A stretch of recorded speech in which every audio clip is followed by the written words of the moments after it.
2/3. Okay, just take a second to really let that fraction sink in. 2/3 of an entire nation's population. When we're talking about India, a country with well over 1 billion people, an absolutely astounding 2/3 of them are directly engaged in agricultural activities. I mean, it's an almost unimaginably massive human endeavor. Welcome to The Explainer. I am so thrilled you're here today because we're about to trace a truly epic story. We're looking at the evolution and the sheer scale of Indian agriculture. We're going to explore how farming in this incredibly diverse country scales all the way from tiny hand-cleared forest patches right up to these immense commercial operations that literally feed a nation and, honestly, feed the world. All right, let's dive right into this. Here is our roadmap for The Explainer. First, we'll hit the scale of agriculture, then the types of Indian farming, move into the 3 cropping seasons, talk about feeding India and beyond, and wrap up with revolutions and reforms. So starting off with Section 1, the scale of agriculture, feeding a nation. And it really goes so far beyond just what's on the dinner table. Agriculture here is the ultimate economic engine. It produces the raw materials for domestic industries, and it fuels major global exports, things like tea and spices. Moving right along to Section 2, types of Indian farming, from subsistence to commercial. Over thousands of years, the way people cultivate land here has changed drastically, mostly depending on the physical environment and, of course, the technology they had on hand. To really wrap our heads around primitive subsistence farming, let's look at a human story from our source material. Picture a young girl named Rinja. So she lives with her family on the outskirts of Dipu in Assam. And Rinja loves watching her family clear the small patch of land. They literally slash and burn the vegetation just to prep the soil. She even pitches in, helping them irrigate the fields by guiding water from a nearby spring through this really clever, simple bamboo canal. They rely completely on the monsoon, the natural fertility of the soil, and primitive tools like hoes and digging sticks. But here's the catch. This method has a built-in clock. Rinja might not realize it yet, but pretty soon, that soil's fertility is going to drop. And when it does, her family will have to pack up, shift, and clear a totally fresh patch of land, letting nature slowly replenish the old one. Now, what is absolutely fascinating about this is the incredible linguistic diversity surrounding this exact same technique. Rinja's family is doing what we typically call slash-and-burn agriculture, but just look at these local names. In northeastern states like Assam, they call it juming. But get this, it's not just an Indian practice, it's a global one. It's called milpa in Mexico, ladang in Indonesia, and even just within India, it's biwar in Madhya Pradesh and podu in Andhra Pradesh. It just shows how humanity independently figured out these really similar survival strategies across totally different continents. But as populations explode, that shifting method, it just doesn't cut it anymore. Which brings us to a really stark contrast. On one hand, you've got intensive subsistence farming. This happens where there is just massive population pressure on very limited land. Families divide up their land over generations, so the plots get incredibly small. And to survive, they have to intensely manage these tiny plots with huge doses of biochemical inputs, irrigation, and just backbreaking manual labor. On the flip side, we have commercial farming.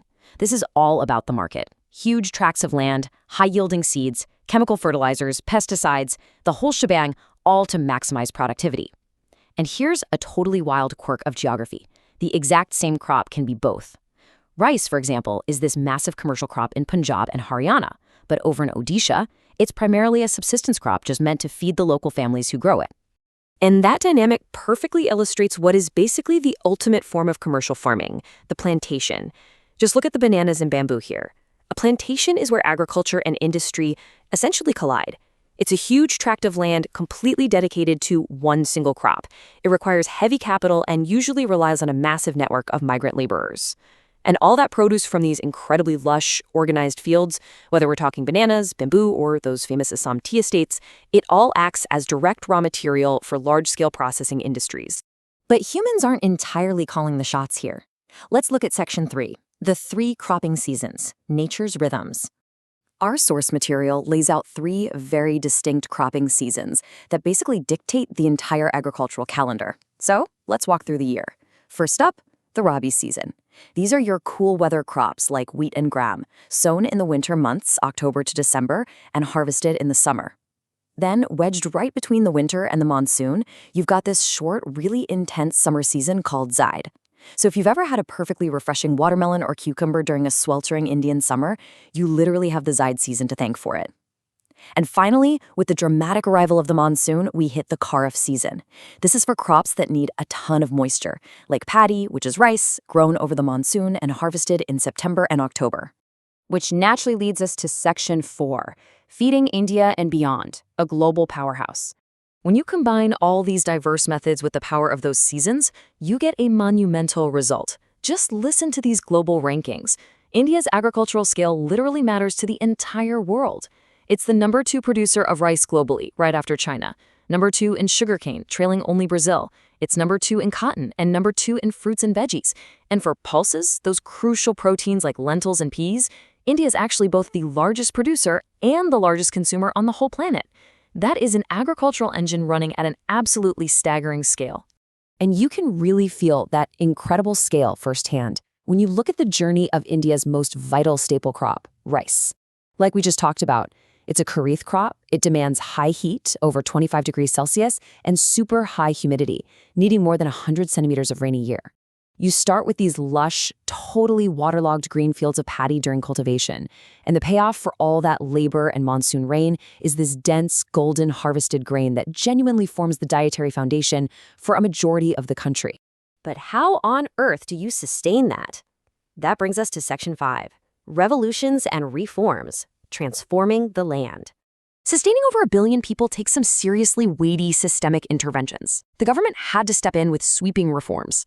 Right after independence, the main priority was institutional. They abolished the zamindari system, basically tearing down feudal land ownership, and tried to consolidate all these terribly fragmented land holdings. Then, by the 60s and 70s, tech took the wheel. We saw the Green Revolution, which brought in packaged technology and high-yield seeds, right alongside the White Revolution for dairy. But actually, technology wasn't enough. By the 80s and 90s, they realized farmers desperately needed financial safety nets. That realization led to Grameen banks, cooperative societies, the Kisan credit card, crop insurance against things like droughts and cyclones, and the rollout of minimum support prices so farmers wouldn't get exploited by middlemen. But while the government was drafting all these policies, there was this profoundly emotional human moment happening right on the ground. Picture this scene. Mahatma Gandhi's spiritual heir, Vinoba Bhave, was on a grueling Padayatra, a massive walking tour across India.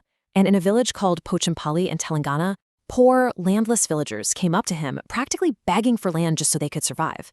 Vinoba Bhave obviously couldn't just magically promise government action on the spot. But then, right in that moment, suddenly, Sri Ramchandra Reddy stood up and offered 80 acres of land to be distributed among 80 landless villagers. That one incredible, entirely spontaneous act of generosity kicked off the Bhudan, or land gift movement. Vinoba Bhave went all over the country, inspiring wealthy landowners to voluntarily give up their land to the poor. Some owners even offered up entire villages, which became known as Gramdan. Historically, this deeply moral grassroots movement became known as the Bloodless Revolution. And it really stands as this powerful emotional climax to India's agricultural evolution. It's a brilliant reminder that right alongside high-tech seeds and massive government policies, compassion and community have fundamentally shaped the land. So here's the big takeaway. Indian agriculture has survived and scaled up through this incredible mix of indigenous knowledge, amazing natural cycles, huge technical reforms, and powerful social movements. But the story is far from over. Between a constantly growing population, a shifting climate, and landholdings that just keep shrinking as they're divided by inheritance, the pressure is literally higher than ever. Which leaves us with a really urgent question to think about. What is the next great agricultural revolution going to look like? Thank you so much for exploring this topic with me in today's Explainer. I really hope this helps you see the amazing narrative hidden right there in the fields. Keep learning, and I'll catch you next time.